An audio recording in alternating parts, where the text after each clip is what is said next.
Okay, so Keith one-time Thurman against Julio Diaz at welterweight on, I believe, April the 26th. So, a lot of people, when they heard that Keith Thurman was going to be fighting, defending his interim WBA welterweight title against Julio Diaz, um, a lot of people were disappointed it wasn't a big name. They were disappointed that it wasn't Lucas Matisse or somebody in the top 10. But all you can say is that Keith Thurman up to this point has beaten everybody that's been put in front of him. So, with that being said, and coming into this fight, um, you have to look at Julio Diaz's last fight. Julio Diaz's last fight was against Amir Khan. So, a lot of people recognize Amir Khan as a world-class fighter.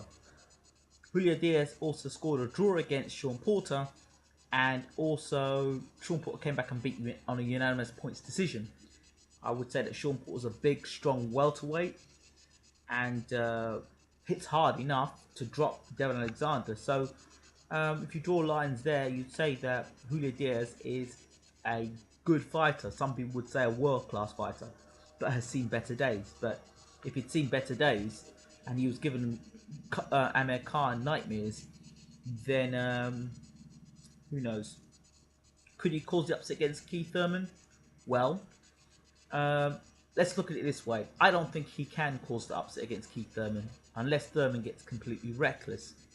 Now, Thurman has had the approach and the mentality that he wants his chin tested in fights. Something that you've heard me say on countless occasions during interviews that is a reckless thing to do. I've said it many times. Why do you want to test your chin? Thurman's response was that if you stick your chin out there, well, not if you stick your chin out there, but if you're going to get hit on the chin anyway, you may as well test it early to see if the guy's got the power to hurt you. My response to Keith was basically, well, if you let somebody hit you in the chin and they hurt you, you might not be able to get out of the first round. But, you know, that's one of the reasons why Keith Thurman is so exciting. You know, he's a real warrior. He brings it to the ring and he brings that one-time power with him.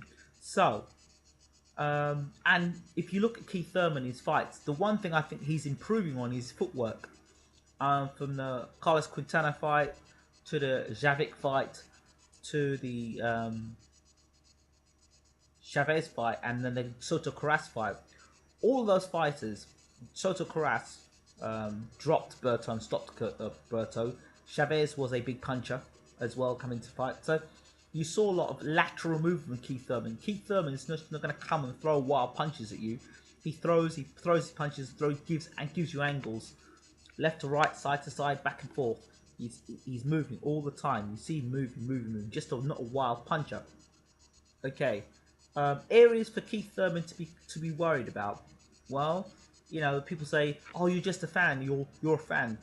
What's happened with being a fan of a fighter? What's happened with being passionate about a fighter that you like? When you go to a concert and you see somebody who you enjoy listening to their music, for example, what's wrong with that? I'm a fanboy? No, I enjoy something I enjoy. And I think boxing fans have got to a point now where to be a fan of somebody outside of Floyd Mayweather or Manny Pacquiao is a sin or something wrong with that. Well, I like Keith Thurman, and win or lose, I'm still a fan of Keith Thurman, and it's as simple as that. So I wanted to get that out of the way. Just being honest and real. Back to Keith Thurman and Julio Diaz. Things for Thurman to be concerned about. Diaz does throw a left hook, and Diaz did drop Amir Khan. It was a wide left hook, but it was out of Amir Khan's sight, and those are always punches that drop you and hurt you. So he needs to watch out for the left hook of Diaz. And Diaz does throw a sneaky right hand. Now, the one punch I believe Keith Thurman is vulnerable to, is the right hand.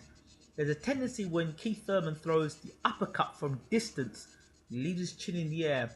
If you look at the Soto Karass fight, in the first round, he got buzzed with a right hand. I don't know what punch he was trying to throw, maybe the right uppercut he was trying to throw, but his head was in the air, then he got caught flush in the chin. A lot of fighters may have been knocked out by that punch, but you know, to his credit, Keith took it, and the times I've seen him shaken up in fights, he's always looked at the fighter, kept his eyes on the fighter. So Diaz has a chance with the right hand or the left hook. Now, for Diaz and Thurman, the punches that Diaz is open to, he's open to the left hook. When Diaz steps back, if you watch Diaz, even though he puts his hands up, and if you watch Amir Khan's the fight of Amir Khan, Khan was able to throw the left hook round Diaz's guard and still hit him. When Diaz backs up as well, when he backs up, he tends to drop his hands. So the left hook will be a punch that will be a key for Thurman in the fight. And of course the right hand. Diaz does not fight great backing up. From what I've seen, the tapes I've seen of Diaz, he doesn't fight great backing up. But he's got lots of heart and lots of guts. Another thing to bring into the fight, to consider in the fight, Diaz for Porter, but Porter hasn't got that one punch knockout power that Thurman has. So I would say that Thurman is a lot stronger than Porter and Amir Khan. And Khan, for me, hasn't learned how to box properly, you know, as a pro.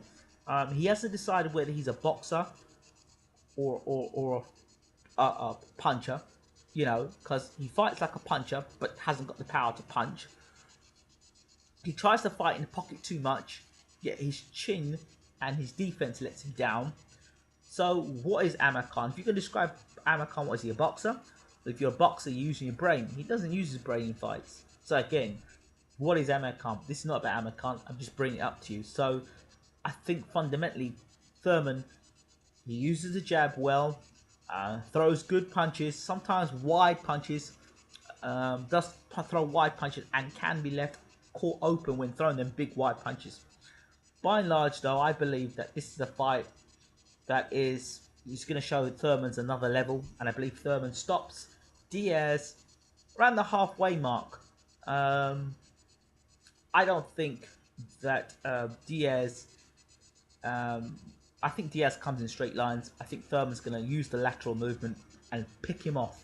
I think he's going to pick Diaz off and look to see the left hook and left uppercut in this fight and the straight right hand.